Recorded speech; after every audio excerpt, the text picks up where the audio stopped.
Hey guys, Lord Naren White here, the Holy Ghost, the one true God, back with you with the next video in my series reading The Adventures of Tom Sawyer by Mark Twain. Without further ado, returning to The Adventures of Tom Sawyer as read by Lord Naren White. I believe it's going down to the other end. Sounds so anyway. Pap used to sleep there. Sometimes long with the hogs, but laws bless you, he just lifts things when he snores. Besides, I reckon he ain't ever coming back to this town anymore. The spirit of adventure rose in the boys' souls once more.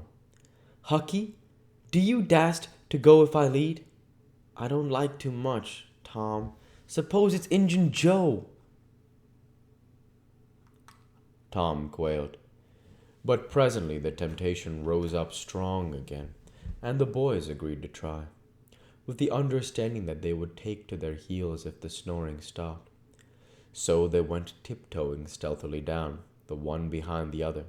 When they had got to within 5 steps of the snorer, Tom stepped on a stick and broke it with a sharp snap. The man moaned, writhed a little, and his face came into the moonlight. It was Muff Potter. The boys' hearts had stood still, and their hopes too. When the man moved, but their fears passed away now, they tiptoed out, through the broken weather boarding, and stopped at a little distance to exchange a parting word. That long, lugubrious howl rose on the night air again. They turned and saw the strange dog standing within a few feet of where Potter was lying, and facing Potter, with his nose pointing heavenward. "Oh, Jiminy, it's him!" exclaimed both boys in a breath. "Say, Tom, they say a stray dog come howling around Johnny Miller's house, 'bout midnight, as much as 2 weeks ago, and a whippoorwill come in and light on the banisters and sung, the very same evening, and there ain't anybody dead there yet." "Well, I know what. And suppose there ain't.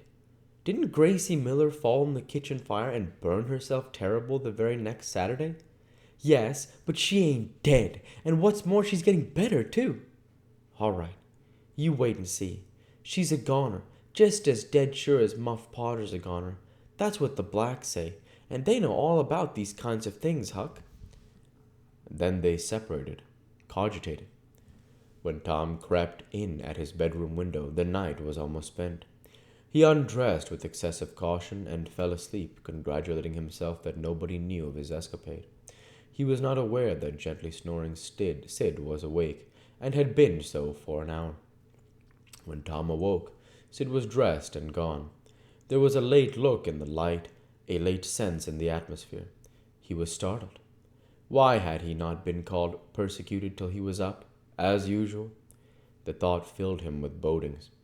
Within 5 minutes he was dressed and downstairs, feeling sore and drowsy. The family were still at table, but they had finished breakfast. There was no voice of rebuke, but there were averted eyes. There was a silence and an air of solemnity that struck a chill to the culprit's heart. He sat down and tried to seem gay, but it was uphill work. It roused no smile, no response, and he lapsed into silence and let his heart sink down to the depths. After breakfast, his aunt took him aside, and Tom almost brightened in the hope that he was going to be flogged, but it was not so. His aunt wept over him, and asked him how he could go and break her old heart so, and finally told him to go on, and ruin himself and bring her gray hairs with sorrow to the grave, for it was no use for her to try any more. This was worse than 1,000 whippings, and Tom's heart was sorer now than his body. He cried. He pleaded for forgiveness, promised to reform over and over again, and then received his dismissal, feeling that he had won but an imperfect forgiveness and established but a feeble confidence. He left the presence too miserable to even feel revengeful towards Sid, and so the latter's prompt retreat through the back gate was unnecessary. He moped to school gloomy and sad, and took his flogging along with Joe Harper for playing hooky the day before, with the air of one whose heart was busy with heavier woes and holy dread to trifles. Then he betook himself to his seat, rested his elbows on his desk and his jaws in his hands, and stared at the wall with the stony stare of the suffering that has reached the limit and can no further go. His elbow was pressing against some hard substance. After a long time, he slowly and sadly changed his position and took up this object with a sigh. It was in a paper. He unrolled it. A long, lingering, colossal sigh followed, and his heart broke. It was his brass andiron knob. This final feather broke the camel's back. Chapter 11. Close upon the hour of noon, the whole village was suddenly electrified with the ghastly news. No need of the as yet undreamed of telegraph. The tale flew from man to man, from group to group, from house to house, with little less than telegraphic speed.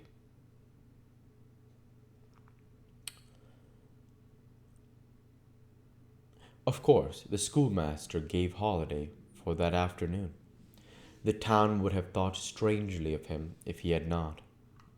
A gory knife had been found close to the murdered man, and had been recognized by somebody as belonging to Muff Potter, so the story ran, and it was said that a belated citizen had come upon Potter washing himself in the branch about 1 or 2 o'clock in the morning, and that Potter had at once sneaked off suspicious circumstances, especially the washing, which was not a habit with Potter.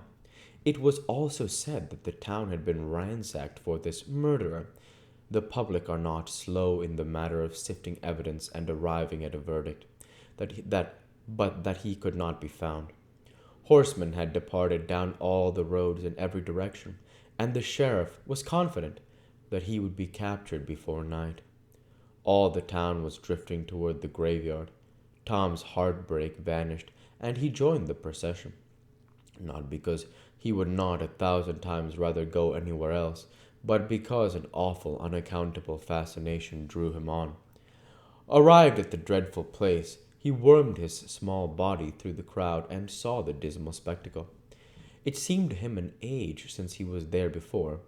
Somebody pinched his arm.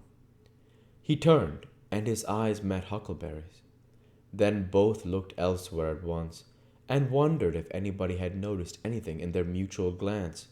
But everybody was talking, and intent upon the grisly spectacle before them. Poor fellow! Poor young fellow! This ought to be a lesson to grave robbers. Muff Potter'll hang for this if they catch him. This was the drift of remark, and the minister said, "It was a judgment. His hand is here." Now, Tom shivered from head to heel, for his eye fell upon the stolid face of Injun Joe. At this moment, the crowd began to sway and struggle, and voices shouted, "It's him! It's him! He's coming himself!" Who? Who? From 20 voices. "Muff Potter!" "Hello! He stopped! Look out! He's turning! Don't let him get away!"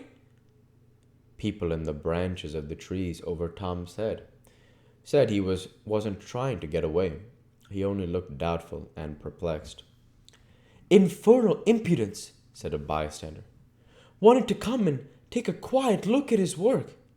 I reckon didn't expect any company." The crowd fell apart now, and the sheriff came through, ostentatiously leading Potter by the arm. The poor fellow's face was haggard, and his eyes showed the fear that was upon him. When he stood before the murdered man, he shook as with the palsy, and he put his face in his hands and burst into tears. "I didn't do it, friends," he sobbed. "'Pon my word and honor, I never done it." "Who accused you?" shouted a voice. This shot seemed to carry home. Potter lifted his face and looked around him with a pathetic hopelessness in his eyes. He saw Injun Joe and exclaimed,